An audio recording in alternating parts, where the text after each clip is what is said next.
Seigneur m'a donné, le combat spirituel. Amen. Le combat spirituel, il est en nous déjà. Donc ce thème a été inspiré par un séminaire de 3 jours avec le pasteur Mohamed le 23 février 2018.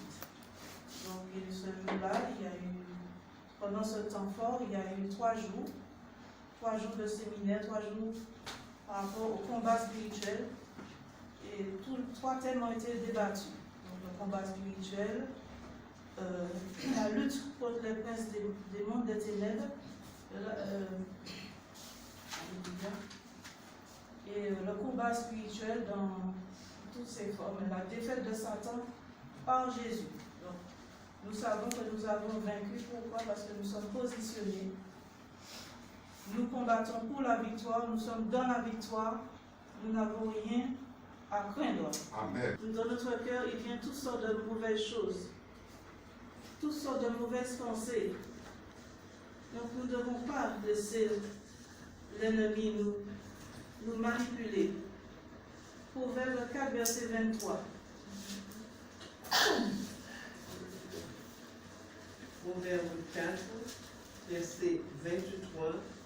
Garde ton cœur plus que toute autre chose, car de lui viennent les sources de la vie. Amen. Amen. Nous devons garder notre cœur. S'inquiéter, parce que souvent nous nous inquiétons de ce qui se passe, de ce que le Seigneur est en train de faire. Et ça dénote aussi notre peur, des doutes qui sont en nous.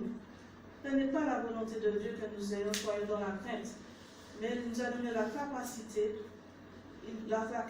de prendre soin de nous chaque jour.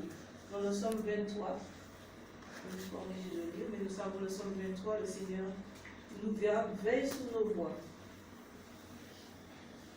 Alléluia.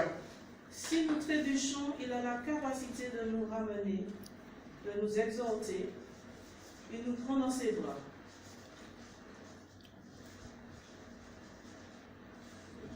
Nous devons rester fermes et confiants dans le Seigneur, parce qu'il est là.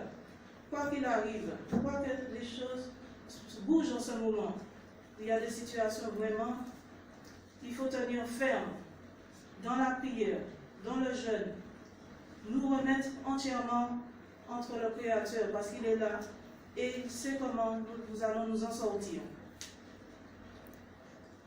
L'autre sens, c'est la bouche. Nous ne devons pas dire des paroles déshonnêtes. Par nos paroles, nous pouvons créer, mais aussi détruire. Donc faisons attention à ce qui sort de notre bouche. Parce que le Saint-Esprit, il y a la puissance. À travers les paroles ointes du Saint-Esprit, vient la puissance de transformer nos vies. Par le fruit de nos lèvres, nous pouvons donner accès au diable, soit l'accès pour l'interdiction, ou la vie, ou d'entrer dans nos vies. Nous lui donnons accès pour d'entrer dans nos vies. Donc nous devons vraiment examiner ce qui sort de notre bouche. Car le Seigneur nous dit, d'une source ne peut couler 2 eaux. Dans Jacques. Seigneur, d'une source ne peut couler 2 eaux. Nous devons faire attention. Par le fruit de l'élève, nous ouvrons la porte et nous fermons aussi pour la vie. L'ennemi ne peut pas lire nos pensées, mais il entend ce que nous disons. Donc nous devons faire en sorte que ce que nous disons glorifie le Seigneur. Amen. Si nous disons, nous parlons, vous mettez des fois fermer la bouche. Moi je dis pour moi, parce qu'en ouvrant la bouche, on fait des dégâts. On fait des dégâts et après on est mal, on n'est pas bien dans notre peau.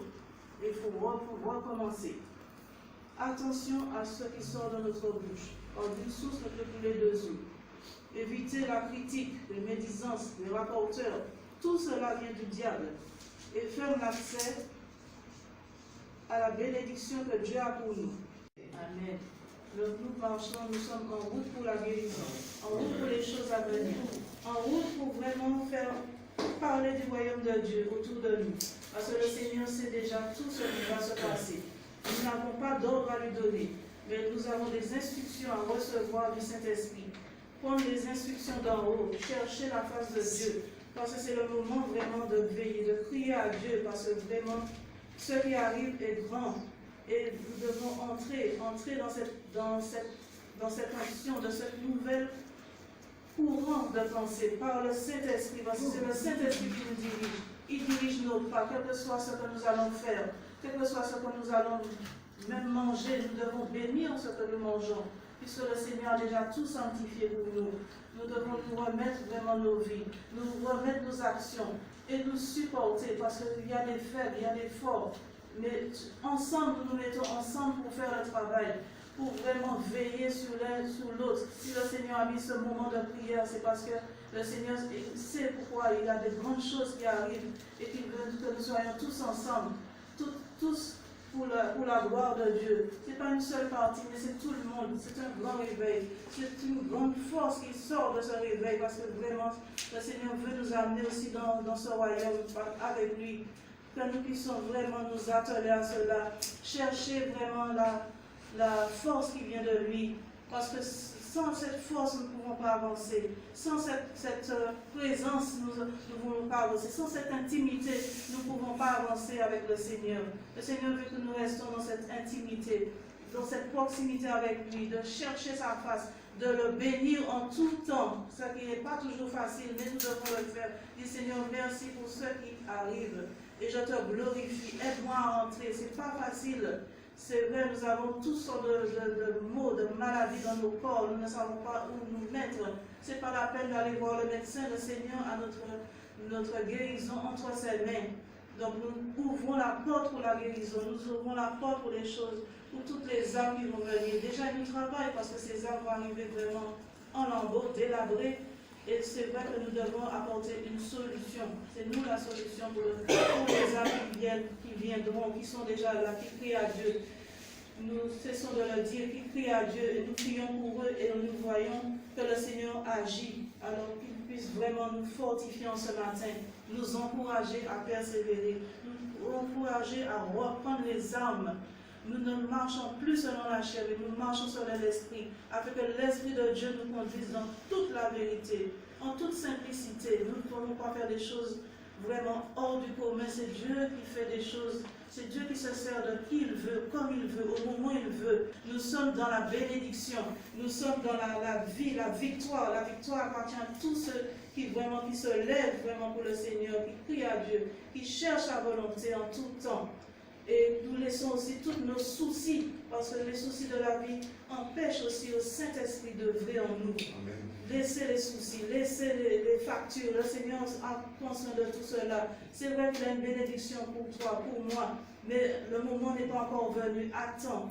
Il a Habakkuk qui dit, si elle tarde, attends-la. Soyez patient, soyez déterminés, mais patient dans l'affliction, patient dans tout ce qu'il a déjà préparé pour nous.